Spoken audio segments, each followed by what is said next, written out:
ভাইয়ের ছেলে হয়েছে। সবাই তো জানোই, আমরা তো সকলেই ভীষণ খুশি।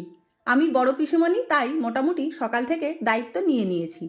বাবুটার আজ ষষ্ঠী পুজো, তো সমস্ত আয়োজন ফল প্রসাদ কেটে নৈবেদ্য সাজিয়ে এই তুলসীতলায় যোগাড়যন্ত্র করলাম। ঠাকুরমশাই এই যে চলে এসেছেন, সব হাতে হাতে গুছিয়ে দিতে হবে। সমস্ত কিছু সাজিয়ে গুছিয়ে দিলাম।